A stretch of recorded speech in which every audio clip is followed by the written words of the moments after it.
Makassar Insight ya. Dan tadi kita juga sudah berbincang dengan Pak Suntono, Kepala BPS Sulsel, dan juga Pak Arlenaris ya. Dan saat ini kita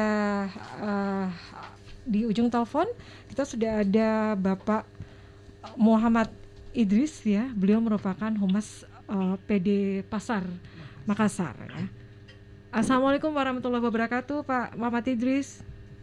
Ya, waalaikumsalam warahmatullahi wabarakatuh. Gimana kabarnya Pak? Posisi sekarang lagi di mana nih Pak? Ya, alhamdulillah kabar baik dan saat ini masih berada di kantor sih, stay di kantor. Oke. Pak, mungkin bisa memberikan sedikit gambaran Pak untuk harga perkembangan harga ya beberapa kebutuhan pokok di pasar saat ini seperti apa Pak? Dibanding kalau dari pemantauan tim kami di beberapa pasar, memang saat ini masih cukup tinggi ya beberapa komoditi harga di pasar-pasar. Seperti tadi yang dibahas narasumber kita, ada memang kenaikan, terutama pada minyak, telur dan juga cabai yang masih cukup tinggi. Seperti itu.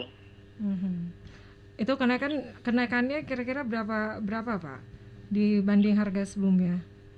Kalau perbandingannya sih ini ya, untuk data hari ini saja ini misalnya seperti data yang kami peroleh untuk hari ini itu cabai saja itu masih kisaran 50 hingga 60.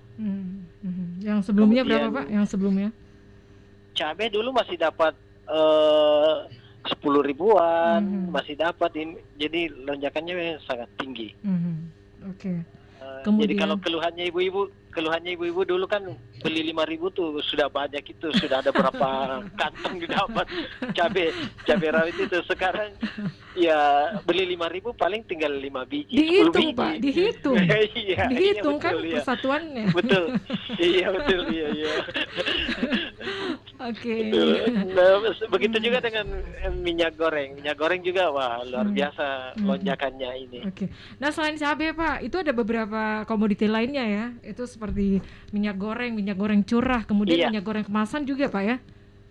Minyak goreng curah malah kalau kita pantau kayaknya sudah mulai berkurang di pasaran. Justru lebih banyak minyak kemasan. Itu harganya Pak sebelumnya berapa, kemudian kenaikannya berapa?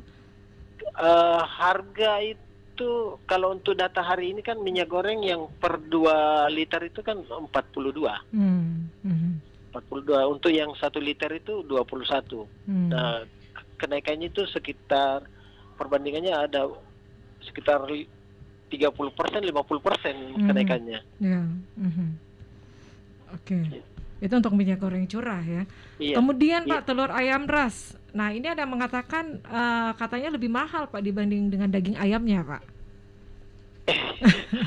Hampir berbanding sih, hampir berbanding karena kemarin kan saya juga sempat beli telur itu, saya beli 50.000 yang ukuran sedang, kemudian yang jumbo itu 58 sampai 60. Nah, harga ayamnya sendiri hampir sama. Penjualannya rata-rata itu antara 50 dan 70.000. Gitu. Oke. Itu dari hasil pengamatan Pak ya, untuk beberapa komoditi yang mengalami kenaikan Pak ya? Iya, betul. Iya. Oke.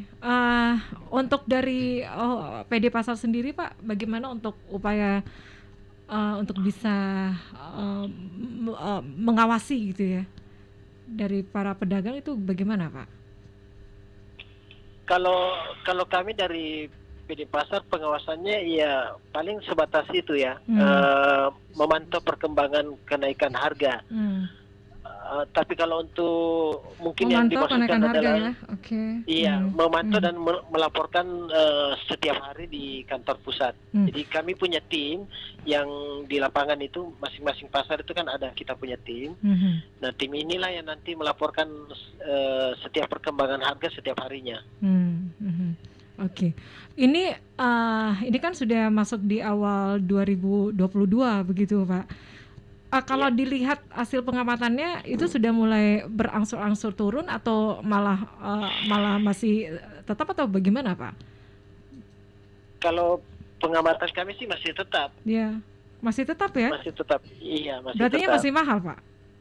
Masih mahal. Masih mahal ya. Nah, di sini Pak Muhammad Syukur, di sini ada baik, di sini Pak Idris, maaf. Pak Idris di sini ada Iya. Pak Kepala Dinas Perdagangan, Pak Arlin. Nah, ini Siap. bagaimana nih Iya. Pak Arlin?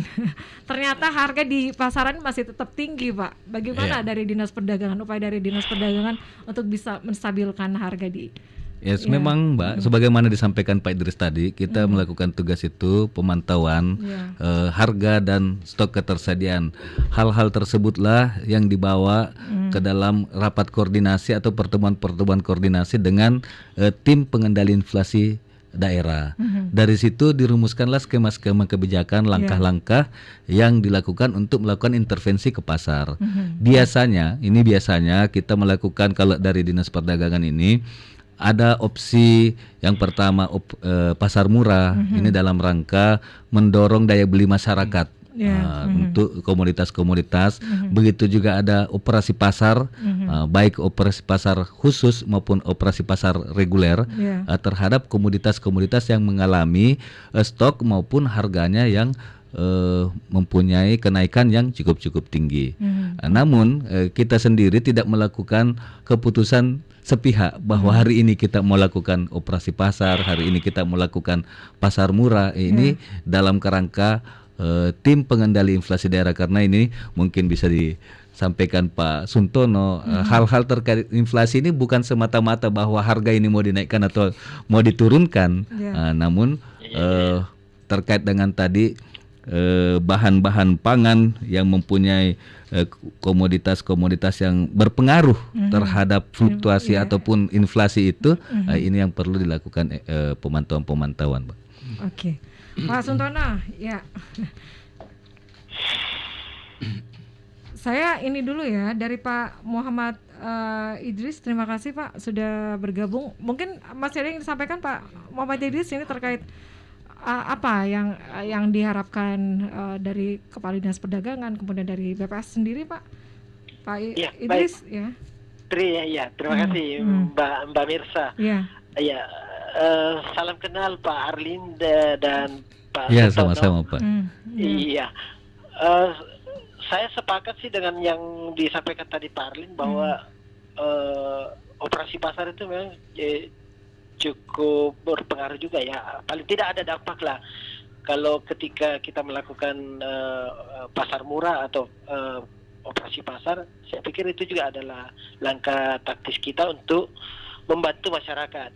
Karena paling tidak ketika ada pasar murah ataupun sidak pasar, ya mau tidak mau masyarakat yang kemampuannya tidak seberapa, pasti mereka akan mencari itu. Bahkan bisa jadi mereka akan berbondong-bondong lari ke situ untuk mengantisipasi pengeluaran yang cukup tinggi. Jadi pada dasarnya kami dari pihak PD Pasar sih mensupport dan ingin juga terlibat di dalamnya ketika Dinas Perdagangan melakukan kegiatan tersebut. Kami akan mensupport tentunya. Oke, baik. Baik, terima kasih Pak Idris sudah bergabung bersama kami pagi hari ini. Assalamualaikum warahmatullahi wabarakatuh, Pak. Baik, terima kasih. Waalaikumsalam warahmatullahi wabarakatuh. Baik, kita kembali ke Pak Suntono. Ini apa yang ingin ditanggapi, Pak? Mbak Mirsa. Jadi dari penyampaian Pak Arlin tadi ya, juga Pak Idris. Ini kan sebenarnya kalau kita lihat adanya perkembangan harga yang meningkat di beberapa komoditas ya. Ini sebab sebenarnya lebih kepada seasonal, karena faktor musim ya. Karena ini musimnya musim penghujan, sehingga komoditas-komoditas tertentu itu rentan terhadap hujan. Salah satunya itu cabai memang. Cabai itu komoditas yang rentan terhadap hujan. Jadi sebenarnya di beberapa daerah juga sudah melakukan pengaturan-pengaturan. Semisal di tempat saya sebelumnya di NTB. Itu kan NTB itu salah satu daerah atau provinsi penghasil bawang merah.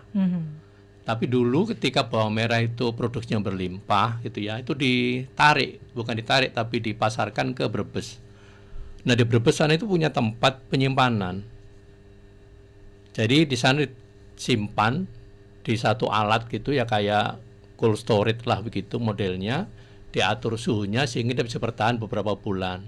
Ketika nanti di musim di mana bawang merah itu tidak bisa ditanam karena musim hujan, itu dikeluarkan. Itu salah satu strategi yang dilakukan untuk bisa menjaga distribusi maupun pasokan barang, serta untuk menjaga jangan sampai harga barang-barang tersebut meningkat di pasar.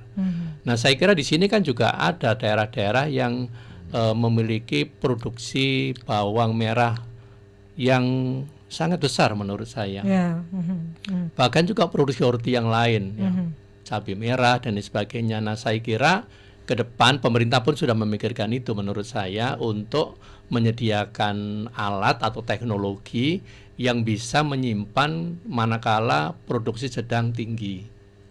Dan itu akan disimpan dan dikeluarkan pada saat nanti produksi sedang turun. Ini salah satu juga strategi untuk bisa menjaga pasokan yang ada di pasar sehingga harga tidak bergejolak di pasar.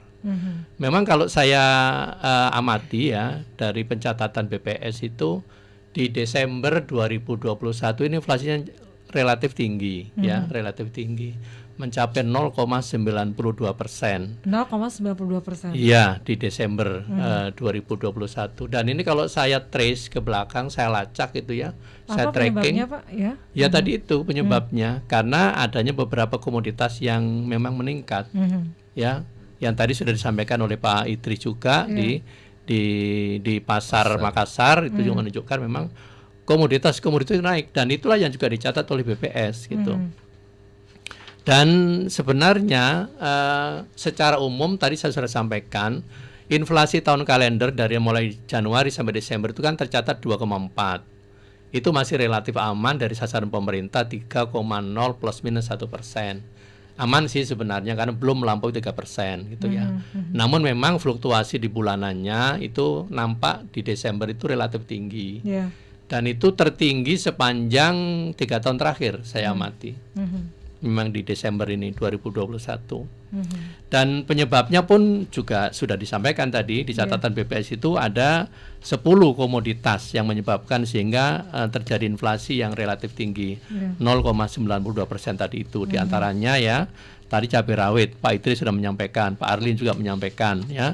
Tarif angkutan udara, tarif angkutan antar kota, juga tarif kendaraan roda 4 online itu juga mengalami peningkatan. Tadi kan sudah didorong oleh harga bahan bakar yang meningkat, sehingga tarifnya pasti akan meningkat ke sana. Itu efek lanjutannya.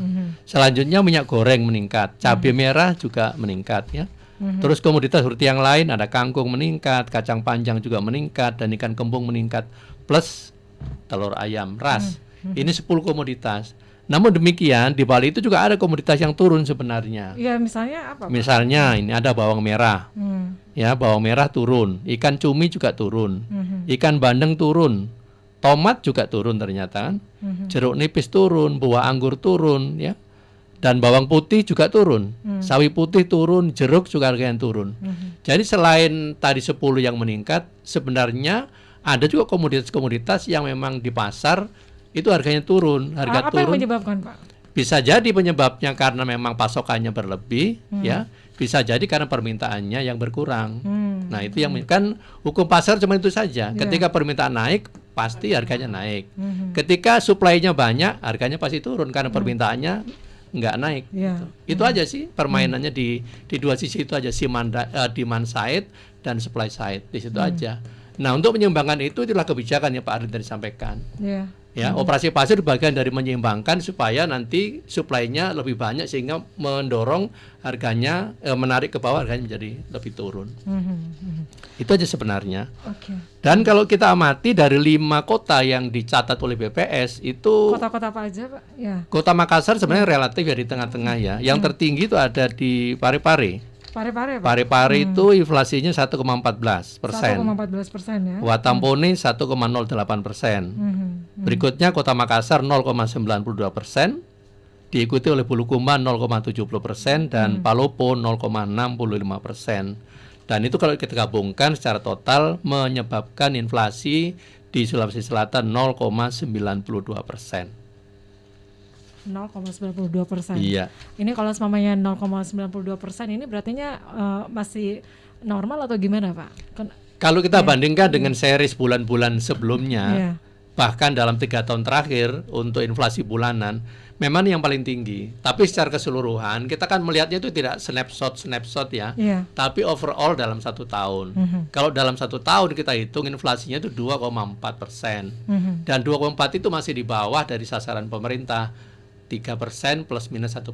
Jadi rentangnya kalau pemerintah itu 2% sampai 4%. Inflasi kita kan 2,4, jadi masih ada di tengah-tengahnya, masih relatif aman walaupun di Desember ini memang relatif tinggi dibanding bulan-bulan sebelumnya. Itu. Oke. Baik. Kita masih lanjut lagi untuk perbincangannya dari Pak Arlin. Ada yang ingin disampaikan, Pak Arlin?